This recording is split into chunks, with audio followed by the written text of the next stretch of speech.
Srimad Bhagavatam study, daily study, Nityam Bhagavata Sevaya. This is Bhagavatam is meant to be something that we are every day diving into. This is daily practice. Is like, you know, you have your medicine or your exercise that keeps you nice and spiritually fit.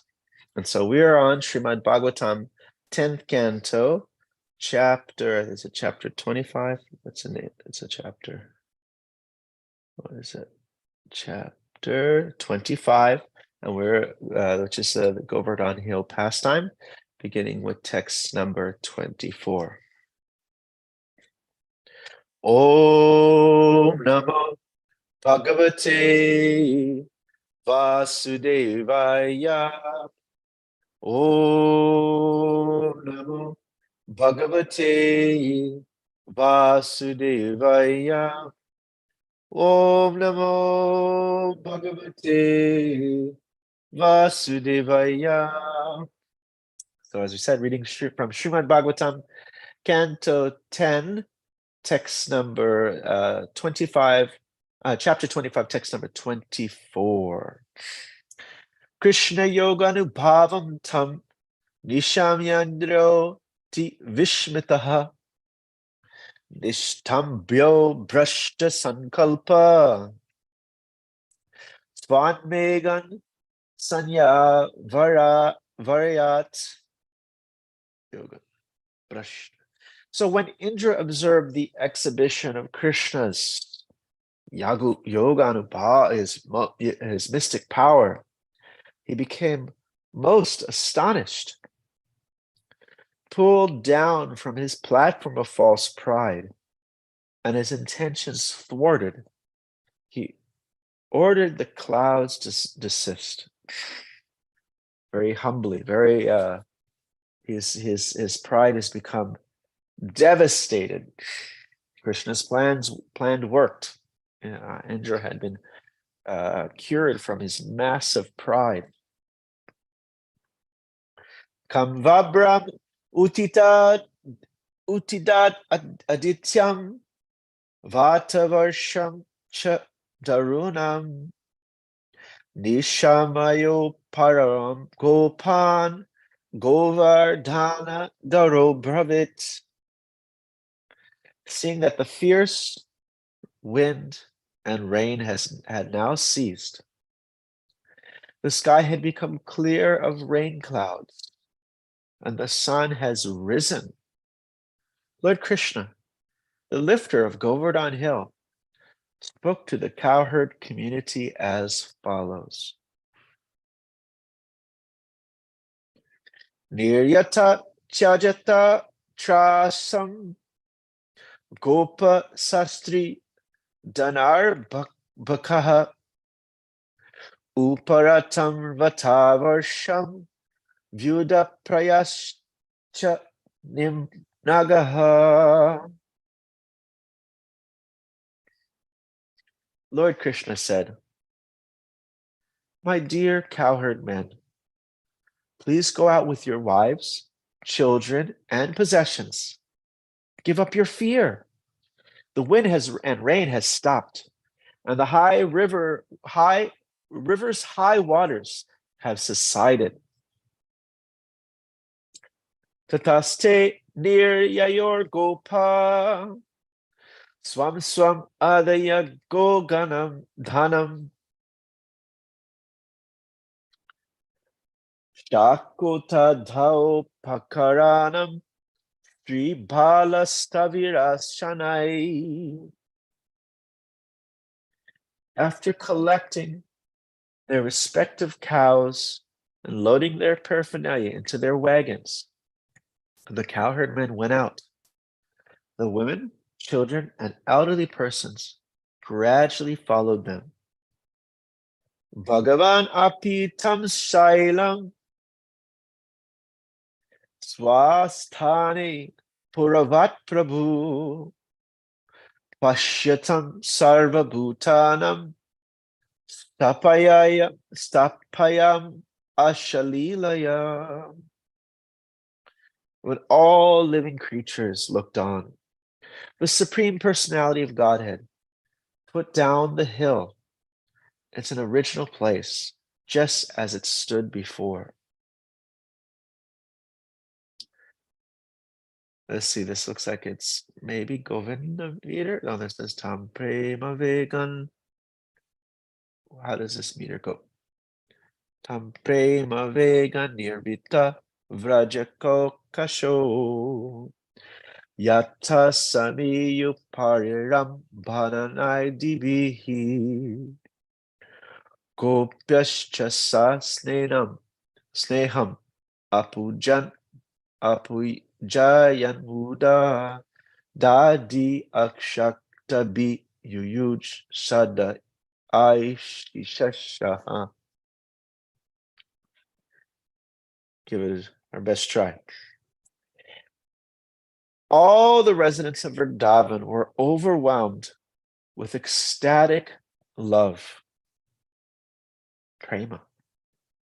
And they came forward and greeted Sri Krishna according to their individual relationships with him. Some embraced him, others bowing down before him, and so forth. The cowherd women presented water mixed with yogurt and unbroken barley corns as a token of honor, and they showered auspicious benedictions upon him. Purport. Now we have a purport.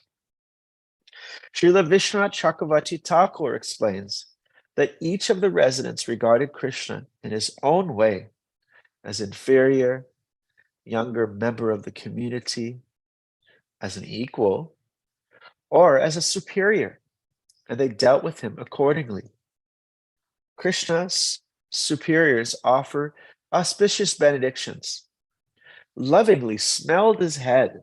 This is, you find this action that's given by the parents often in the Vedic literature. Kissed him, rubbed his arms and fingers, and inquired, "Oh, is your finger okay? You're holding up a mountain?" With parental affection, whether he was tired or pained. Krishna's equals laughed or joked with him, and those who were younger fell at his feet, massaged his feet, and so on. The word cha in this verse indicates that the wives of the brahmanas joined with the cowherd ladies to offer auspicious items like yogurt and unbroken grains. Lord Krishna received benedictions such as this: "May you subdue the wicked, protect the decent people, give pleasure to your parents, and be enriched with all wealth and opulence." Om Jnana Timirandasya Jnananjana Shalakaya Chakshur Unmilitam Yena Tasmai Shri Guruve Namaha Shri Chaitanya Manobishtam Stapatam Yena Bhutale Swayam Rupa Gadamayam Dadhati Swapadantikam Katanchana Smrite Yasvin Dushkaram Shukaram Bhavet Vismrite Viparitam Shat Shri Chaitanya Namamitam. So here we're hearing about the beautiful residents of Vrindavan and their deep relationship that they have with Krishna. Indra's ignorance was his, the Mahamaya was reduced. And so he began to see Krishna's actual position as a supreme personality of Godhead. And so his Mahamaya was reduced, and the people of Vrindavan, their Yogamaya was always ever present.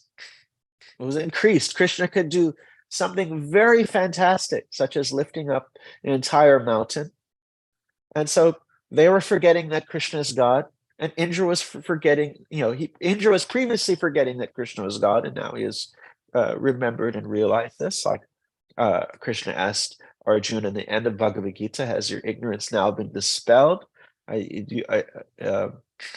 Have you heard all this with clear attention? And the result is has your ignorance now been dispelled? So Indra's ignorance has been dispelled, and he's understanding the position of the Supreme Personality of Godhead.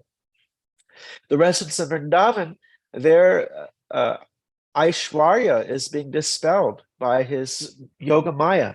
They're not actually seeing him as the Supreme Personality of Godhead. They're having the opposite experience. They're seeing him as this wonderful, most charming personality. So this is the what we talk about as rasa. We hear this verse. There's a Bhaktisiddhanta Saraswati Thakur. He gives this verse describing rasa. Let's see.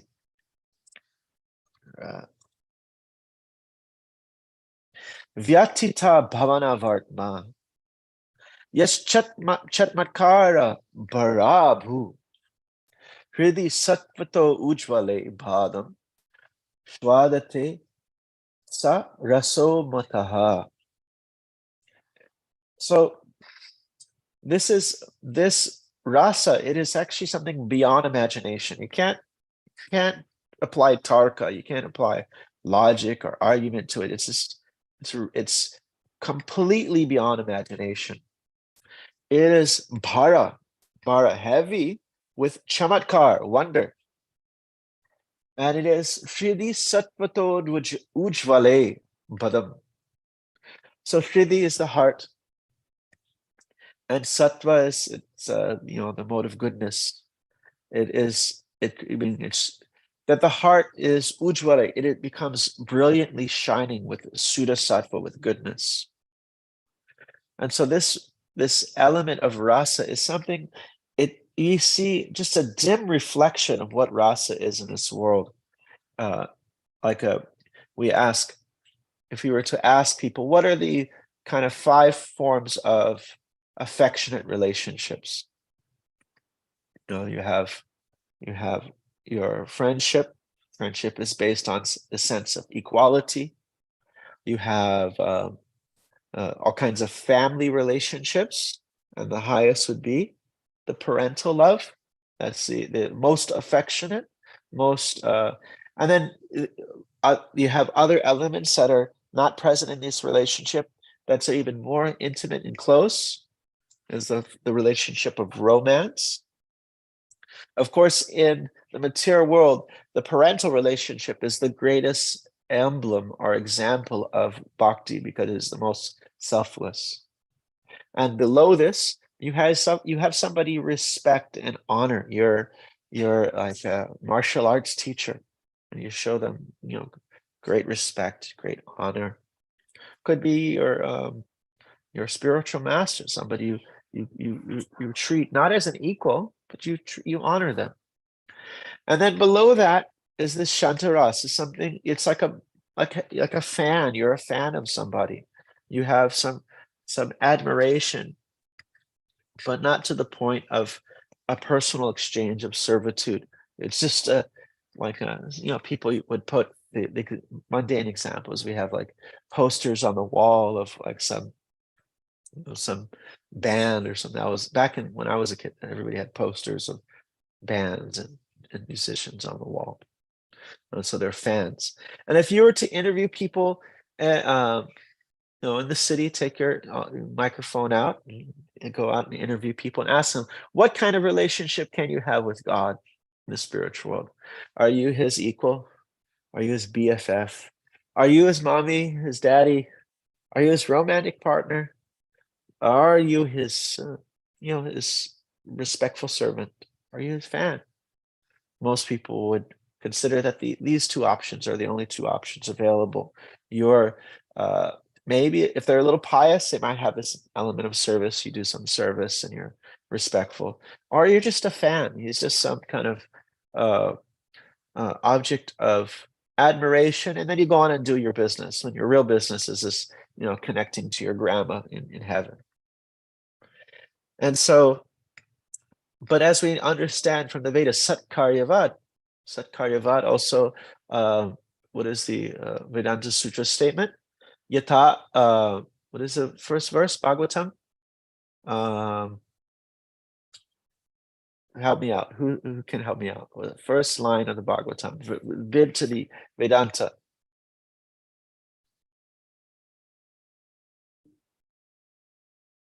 Janmadiyasya. Janmadi asya yataha. Yes. So, Janmadi asya yataha. That he from whom everything emanates. That from which everything comes from. And so logically, everything we find in this world has its source in the spiritual world. How that manifests is very inconceivable.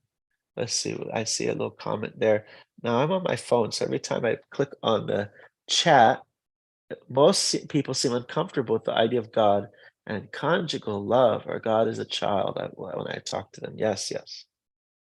Well, it's definitely, as we say, it is something chamatkar, heavy with wonder. It's something very different and very. It's not something they have any conception of now, especially most theistic people have a kind of the realization of Paramatma. What is the Paramatma realization? That there's a being, there's a upadrashta anumantacha, there's a witness and a being who's sanctioning, has power behind everything, and that he's our witness and he supplies intelligence. That's the concept we were speaking last night at Soul Talks with this wonderful lady who was a devout Christian, and her Christianity, her actually in reviving of her faith came with connecting with Jay Shetty and his genius group. That she said he brought my faith back, and so she decided to come and check out Soul Talks, and she spent the whole evening just talking with the devotees there, and really enjoyed the program. And so this, we talked about this Paramat realization, because the Holy Spirit is this idea that the Lord is present everywhere, and for those who are qualified, they experience this Lord within everyone's heart that's supplying intelligence, as Prabhupada said, intelligence, form, direction in Bhagavad Gita Srimad Bhagavatam second canto. He describes this whole progression of realization. First realizing you're not the body, then realizing you're not the mind, and then realizing that there is an intelligence above that's supplied. You got matter, you have the soul, and then there's a supreme spirit that's supplying intelligence to the soul. And that intelligence is pervasive throughout this world. And so this is generally the realization that people have if they're coming some kind of theistic view, is this idea of the supreme being present in everyone's heart that supplies intelligence, and it's kind of a semi-personal view. If we're careful, we can kind of try to present. We can, like as Prabhupada would often present things in a very logical way, to present a case. And so we can present this case that if a hot sunlight comes out of the sun, we would assume that the sun possesses those qualities in their most refined and intense form. So the sun, it would be silly to say the hot sunlight, bright sunlight, comes from a cold and dark sun.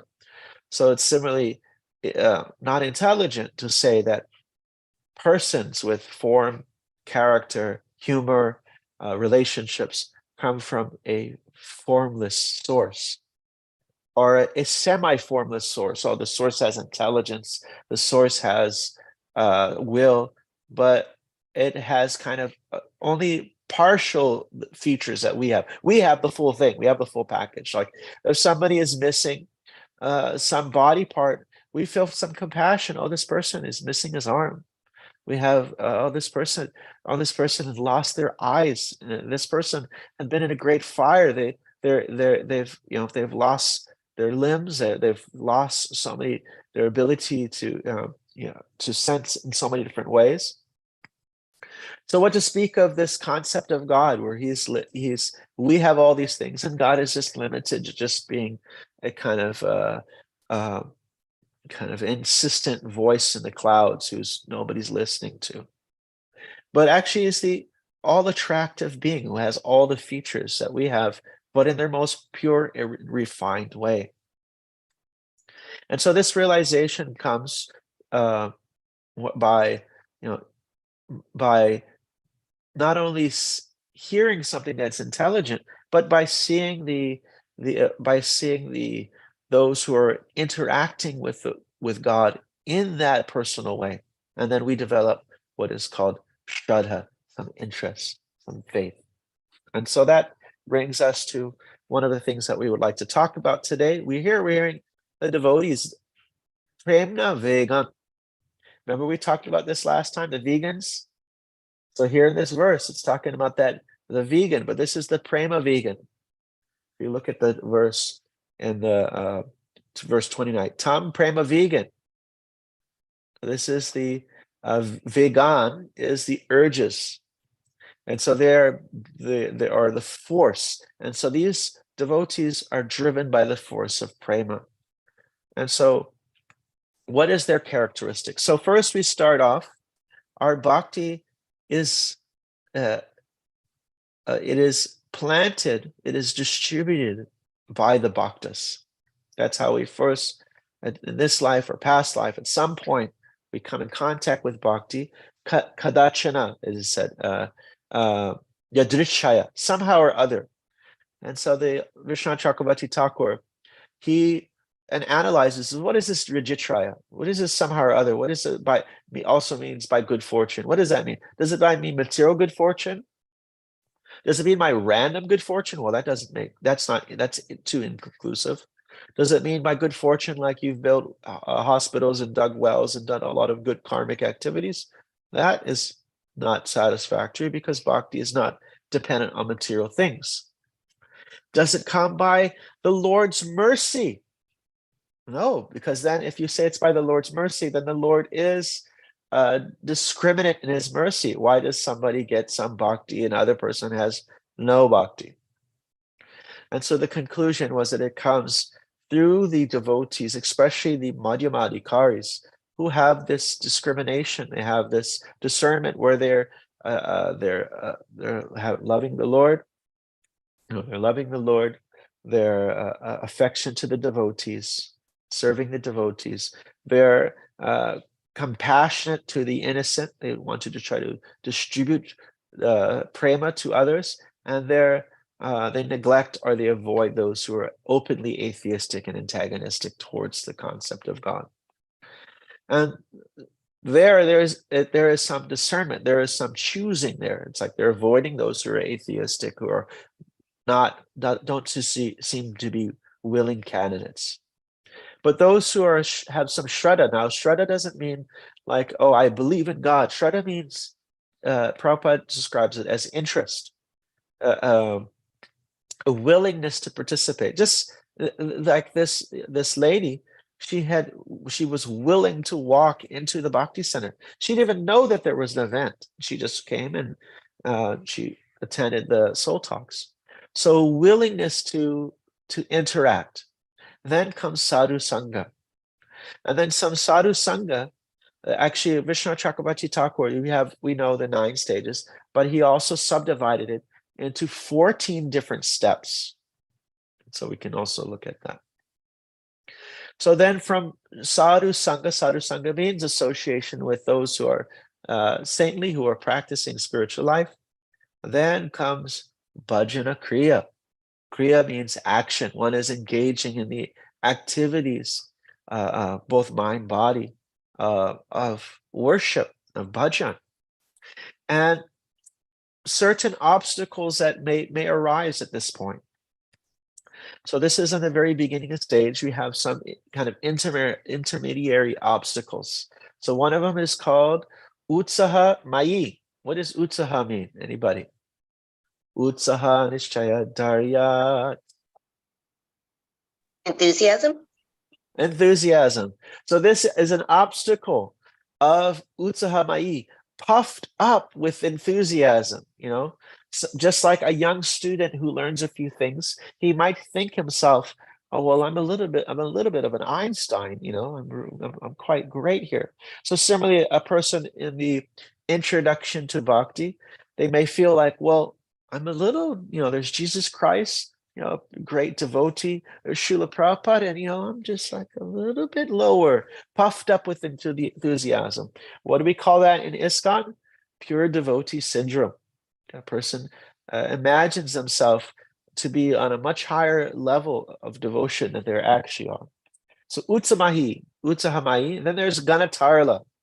Ganatarla means diligent and negligent, thick and thin. At one point, he finds himself very serious and he's so interested. And then at some point, he finds himself that he has no enthusiasm and he's quite negligent in his spiritual life. And then he also is viyuddha vikalpa. His mind is oscillating between plans of complete renunciation. I will go to Vrindavan. I will leave my family and I will become a great devotee. And versus plans of worldly integration. And so his mind oscillates. Not knowing how to apply. And then also another obstacle is Vishaya Sangara. Vishaya Sangara is he's struggling with all these things that he's trying to give up. Intoxication, illicit sex life, pornography, little cigarettes, a little, all these, or what to speak of. Okay, now they're saying I have to not eat. I could not eat just vegetarian food. I gotta not eat the food with garlic, or so he's struggling with all these things, and this is like a war for him. This is like a war, Vishaya Sangara. And then another obstacle, after that is like you have, what is the yamas and niyamas? What are yamas? Yamas are Restrictions. don'ts, yeah, the restrictions. And niyamas are do's, things that you're supposed to do. And so niyama kshama, that's another obstacle where he is not really struggling against the kind of rules of restraint, but he's struggling to do the things that help him spiritually. Maybe he makes plans to chant japa, he makes plans to read, makes plans to pray, makes plans to attend programs, makes plans to go on pilgrimage and different things, and he's not always able to fulfill his desire to stick to those plans. And then finally, we have Taranga Rangini. So Ranga is like these little waves. So Taranga Rangini. So Bhakti is all attractive. And one who connects with Bhakti, of course, they're going to become more attractive. Bhakti brings all these wonderful qualities. It transforms an individual. The person could have been one of the persons who cleans the subways for MTA, and nobody really respected him previously. He was just a drunkard, but now he is practicing bhakti, and people are, saying, "Hey, can you tell me something about this? You seem very wise, and can you talk to my child, my nephew, and give him some wise words? Here's a garland. Oh, here's a gift. Oh, can you come and speak at this event?" And so the devotee is respected in so many ways. And so this devotee, in his obstacle, he may be trying to enjoy those things. Taranga Rangini, the puja, the pratishta, the labha, all these things that he's obtaining. And so one comes further to the path of anartha nivritti, and these things become reduced at nishta. It becomes what is this, nashta prayeshu, almost completely destroyed. So there's four things that we're that are actually the main obstacles. Good karma obstacles, bad karma obstacles. The bad karma obstacles are the kleshas. Who knows what are the 5 kleshas? They're given in Yoga Sutras. Avidya, Asmita, Raja, Dvesha, Abhinivesha. Yes, and that must be Yamunajaya. Yes. Yeah. Yes. So the root of it is that ignorance. And then asmita is asmita is a type of kind of illusionary consciousness.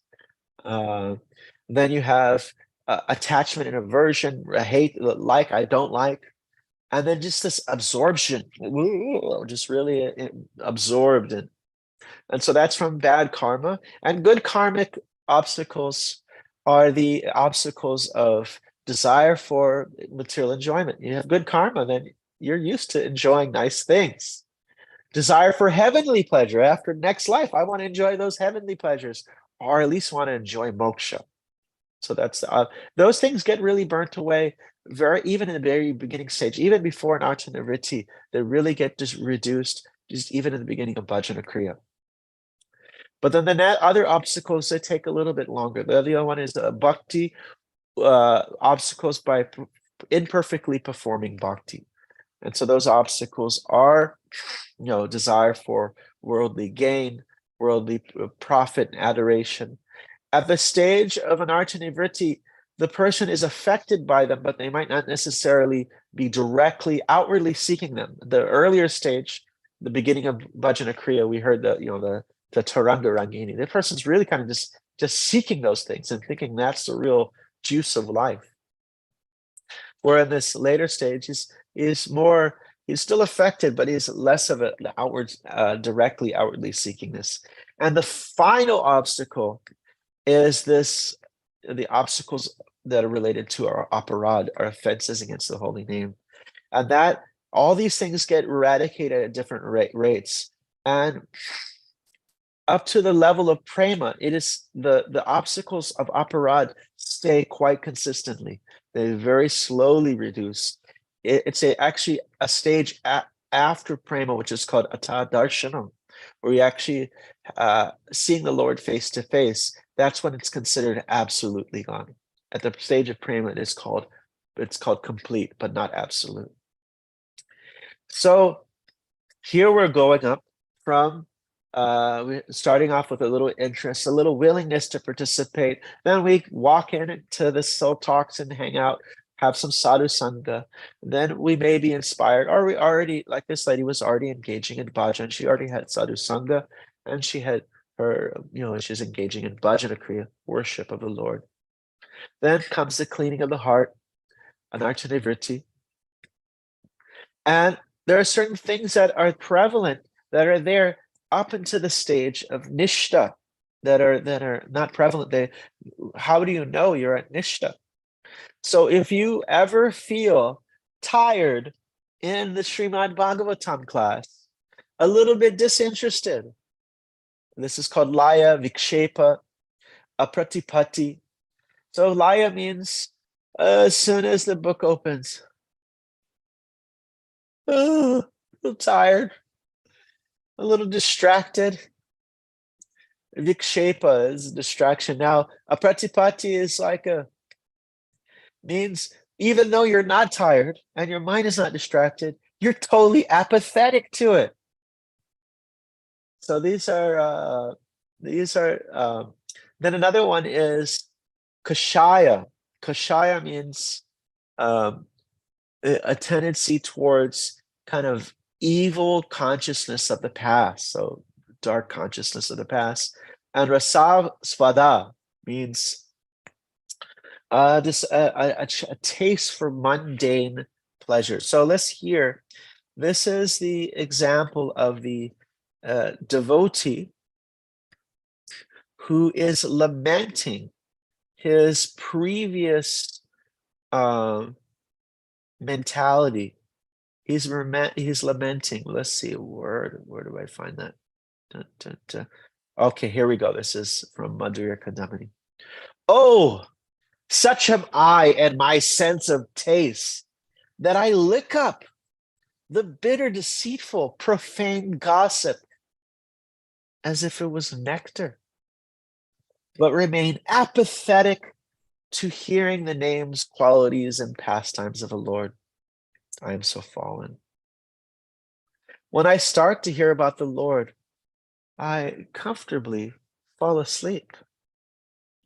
But at the chance of vulgar idle talk, my ears prick up and I become wide awake. In this way, I've stained the assembly of the devotees. So this is the devotee at a higher stage who is lamenting his previous state of consciousness. But in his humility, he's still feeling like he is on that level. So nishta means, as we are hearing in these verses, you have Sushosha Shadadanasya Vasudeva Kataruchi Syanmat Sevaya Vipra Punya Seva Punya Tirtha Nishevanat. So he starts off, his Shraddha comes from by the mercy of the Mahat Sevas, the great devotees. And that by that service of the great devotees, he develops a desire to hear and spend time with the devotees. Srinvatam Svakata Krishna, Punya Shravana Kirtana, Yadantoshto, Yabadarani, Vidunoti Suhitsatam. So Vidunoti means it's cleaning away. There's Abadre shoes, these. So we talked about these 6 initial obstacles. So these certain things start to be cleansed away. And then he's starting to move more to Anartana Vritti, where he's really cleaning his heart. And then you have Nishta described, Nashtaprayeshu Abadreshu. Nityam Nashtaprayeshu means almost completely destroyed. Like if a house was totally blown up on fire or something was burnt down, there's still a little bit left. There's still some ash and some wood. There's something still there. So Nashtaprayeshu Bhadreshu, a little bit of the Abhadras, not the Subhadras, but the Abhadras, just a tiny bit of Prayesh, just a little bit left. Nashtaprayeshu Bhadreshu Nityam Bhagavata Sevaya Bhagavati Utama Shloke Bhaktir Bhavati Naishtiki, fixed. Means that he's Nishta. So Nishta, at the stage of Nishta, he can be bring his mind, he can meditate upon the Lord, and he can bring his mind to a small period of time on deep meditation upon the Lord, but he doesn't know when his mind takes him away. His mind can take him away, and then he has to again, grab his usually intelligence, bring his mind back to the lotus feet of the Lord. But then you have what is called ruchi, taste. So ruchi is, at this point, they're getting a little bit mad, a little bit very much addicted to Krishna, very addicted, not to Krishna directly, but addicted to the process of serving Krishna. And so in ruchi, the person has a deep sense of taste. There's like maybe a disgust of even waste of time. That's one of the examples. They don't want to waste time. They don't even want to waste time sleeping. They're just like, let me get this over with. I don't want to enjoy this tamaguna. I want to enjoy the chanting of the holy name. Now, ruchi is described to come in 2 stages. So vastu, what is it? Vastu apekshani, vastu, something anapekshani, and something apekshani. So the lower level is that one feels especially ecstatic if things are done in excellent ways. If the deity worship is done with great cleanliness, great artistry, great focus. Oh, so nice. If the kirtan is done so beautifully, so artistically, so nice. If the prasadam is cooked with great artistry, great attention, oh my God, so nice. If the lecturer is speaking with great poetry, great depth. Oh, so nice. But there is a high, that means there's still some impurities in the heart. The higher stage is when the person is, as soon as anyone is speaking about Krishna, as soon as the deity worship is going on, as soon as the kirtan goes on with an ugly voice of some person who has no singing talent, but they're singing with devotion, that devotee on the higher stage is Ruchi. Oh, so nice. Bhakti Siddhanta Saraswati Thakur was pushing his disciples towards this kind of level. He would ask, when he would distribute the prasadam, who asked for the sweet? Who asked for the samosa? And oftentimes he would take prasadam, he would mix it all together. Now we can kind of imitate that, but it wouldn't be the same. But he would mix all the sweets, the salty things. But he would taste the extraordinary affection of the reciprocity between Krishna and his devotee in the experience of the prasadam. That's not the kind of flavors that are there. And he would like to hear the kirtan of somebody with great devotion, not necessarily the fancy singer. So this is someone on the higher stage of ruchi. Now a sakti is even higher. And we're not going to even have time to get into prema, what to speak of even be able to digest it. But we should understand this is the qualities of the great devotees that we're hearing about. So a sakti, we heard about nishta. When the person on nishta, the mind may little wander away to material things, and the devotee might not be able to see how the mind wandered. But once it notice that it's wandered, bring it back, bring the mind back to Krishna. But a sakti, the devotee may take out the garbage, but he doesn't know how his mind wanders away towards Krishna. His mind just is driven. His mind will just any opportunity. It has developed this attraction. Like you don't have to tell a teenager, think of the object of your attraction. Think about boys. Think about girls. The mind goes that way. There's no training necessary. So similarly, the devotee, like the Ganga is flowing towards the sea, the devotee's mind automatically is driven, as Prahlad Maharaj says, as the magnets, the iron filings are pulled by the attraction of the magnet. My mind is going towards Krishna. So these are, at this stage of a sakti, the person is really becoming quite intoxicated, quite mad, to the point where his neighbors think he's crazy. The karma kandis think he's a fool. The Vedantas thinks he's an illusion, and the devotees think he has come to the truth. And so these are various stages leading to prema. Of course, you have bhava. At this stage, are also called rati. This is even deeper, even more advanced stage. What to speak of prema? Because prema is just the beginning, and it keeps on going even higher and higher and higher and higher, and up into there's anubhav and mahabhav, like this. So, and these devotees are all relating to Krishna, and they have such a deep relationship covered by Yoga Maya that's facilitating. Mahamaya is facilitating our separateness from Krishna, and Yoga Maya is facilitating our intimacy into these devotees.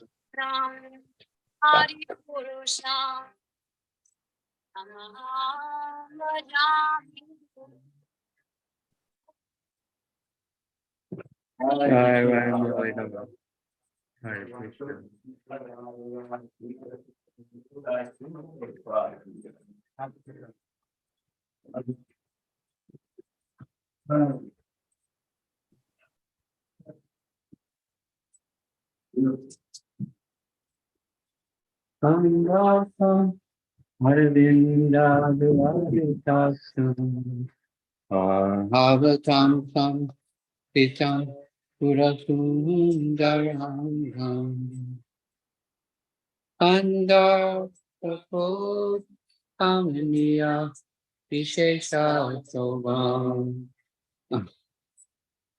Govindam Hari.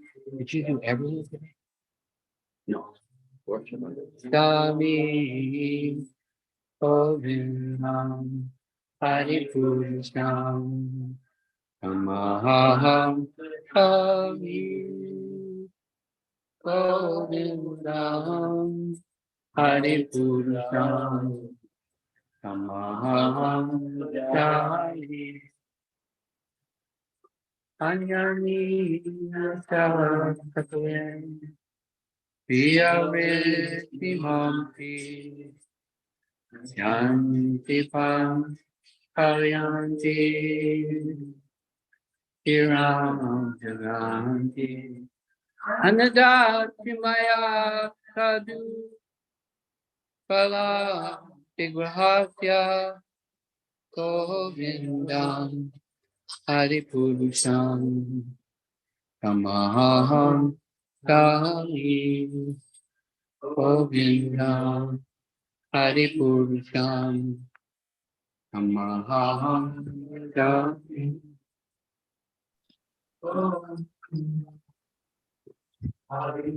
Thank you, Govinda Madhipurusham Prabhu. Darshan. Hare Krishna. I'm sorry there was no time for questions, Adi. I know you're always eager to contribute. But we can take, it's Sunday, dear devotees, let's go over time. If Nityananda Chandra Prabhu doesn't mind. Can you take one or two reflections, Nityananda Chandra Prabhu?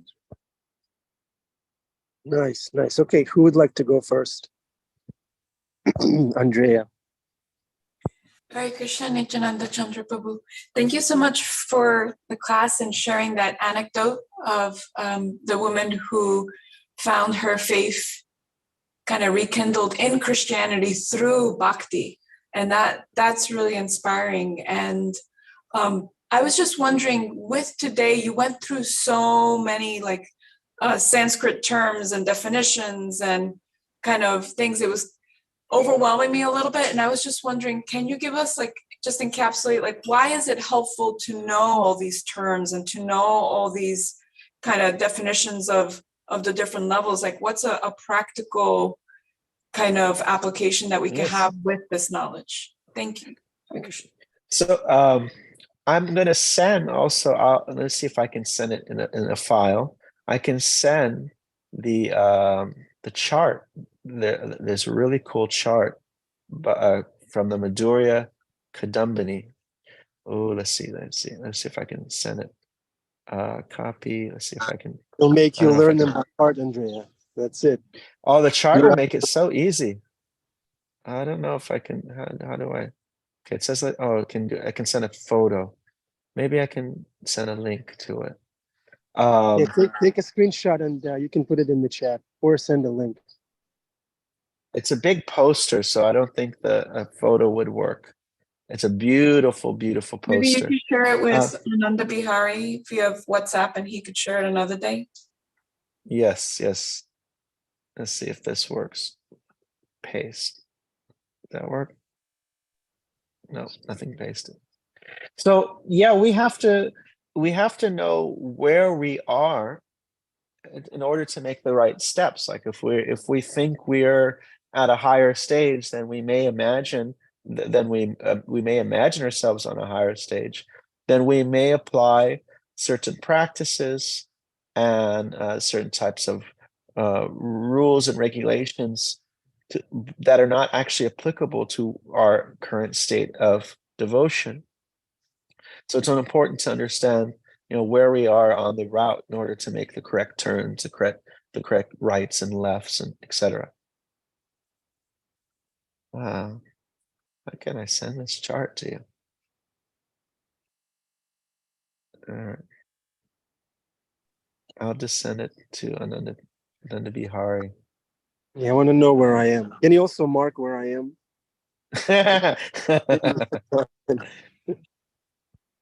Okay, I sent it to your email. Thank you.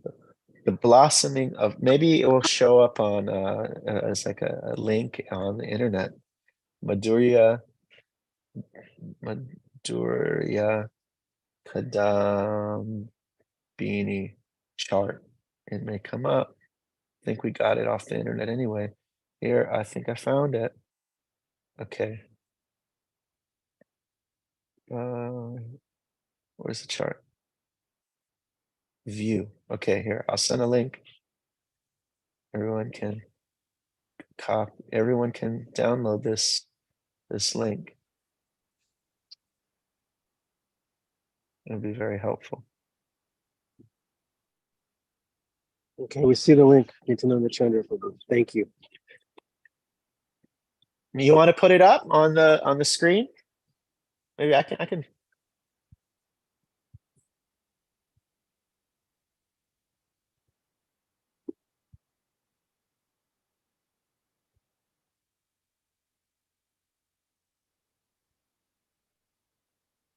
You want to put it up, or should I try?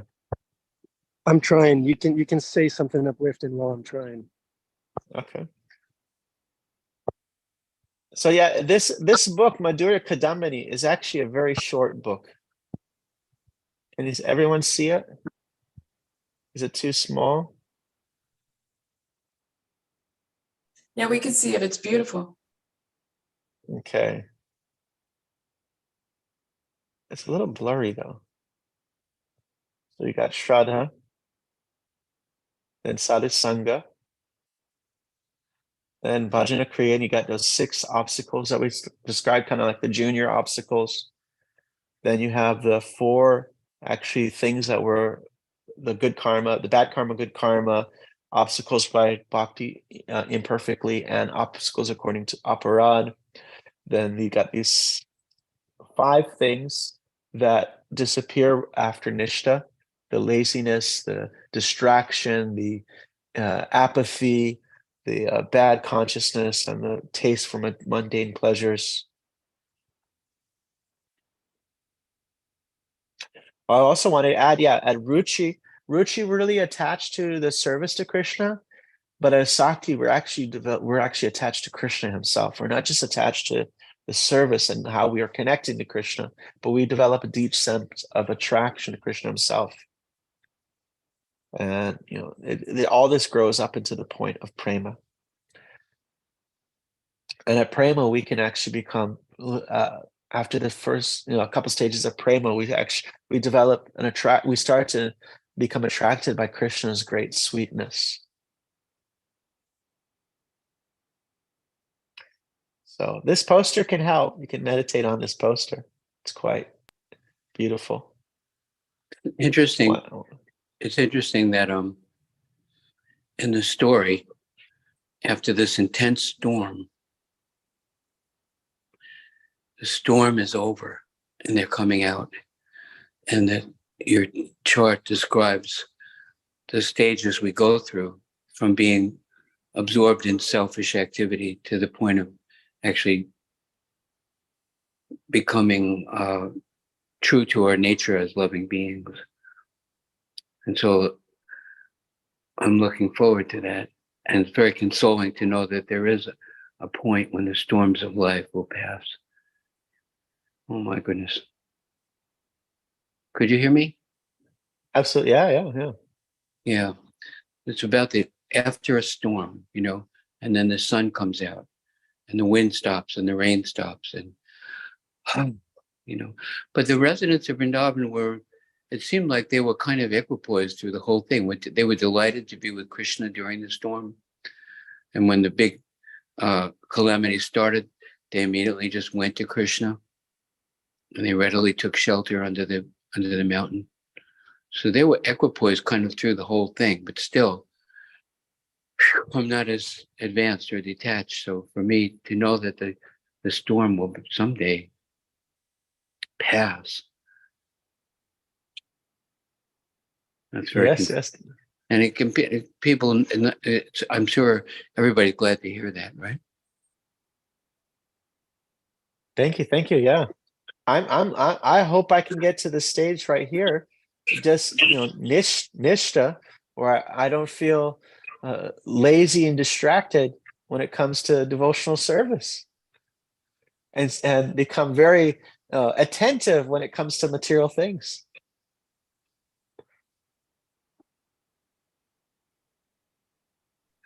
I misunderstood. I thought Nishta was the stage where you still were distracted, and that's why I wrote in the chat, like, hands up for Nishta. So I apologize. I misunderstood. No, nishta means that the person may not they can meditate upon Krishna for a short period of time. They're not controlled by their distractions. They're actually quite fixed. But it's still there. It's still, their mind may wander, and they bring it back with not. It's not difficult. Our minds, for a moment, we may bring our mind to Krishna, and the rest of our time, the rest of our japa, the rest of our day, our mind is going elsewhere. But nishta means the person can keep their mind upon Krishna, but sometimes the mind may wander off without them, like somebody, like a child might wander off. Like, wait, where'd it go? Where'd it go? But he's not really under the dictations of these things anymore. It's not hard for him to bring his mind back to Krishna at the stage of nishta. Venisha had her hand up. I'm not if she still wanted to share. Oh, yeah. Thanks, Andrea. Actually, I thought your question was so good about, why is it, there was a lot of terms, and why is it so important to understand. And I just happened to be reading that book too, The Cloud Bank of Nectar.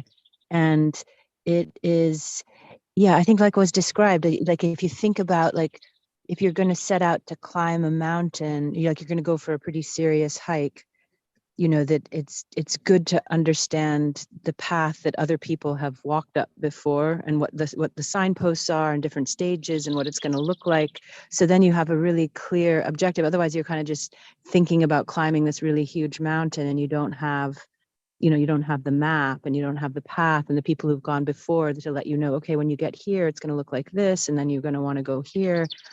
And that also, in reading the book, like it's a struggle a little bit, because the Sanskrit, and it's very logical and it's very intense, and you feel like you're in school, but also there's something about making your mind really go through each of the stages to say, what exactly does it look like? What exactly am I going to see? What exactly are these obstacles? Because you really want to get through them, and so it's like this wonderful set of directions, or like it's like a recipe. If you were cooking, you have to have the specificity in order to make something or create something. So it's like just this fantastic guidebook, and it does get a little bit intense, but it's like anything like that way. You have to sort of put your mind into it to get to the goal. So I thought it was such a beautiful question, and I just wanted to reflect more on it. Thank you. Wonderfully said. Wonderfully said. Thank you. Yeah, that was fantastic. Thank you so much. Yeah, Venisha really brought the point home. So nice. She's such a poetic devotee. So well spoken, Venisha. Thank you. Yeah, all right. So should we go practice what we learned from Nitai Chand? Let's go apply it. Let's not let our mind deviate from the path, and let's not get lazy. I was picturing Adipusha Prabhu, Arjuna Prabhu, Henry Prabhu climbing up the stalk, the stem. And Nitai Chand, everybody. I was picturing everybody climbing up that plant, that creeper. Very nice. Thanks for bringing that up, Nitai Chand Prabhu. Okay, Srimad Bhagavatam ki jai, Nityananda Chandra Prabhu ki jai, Venisha and Whiskey Das ki jai,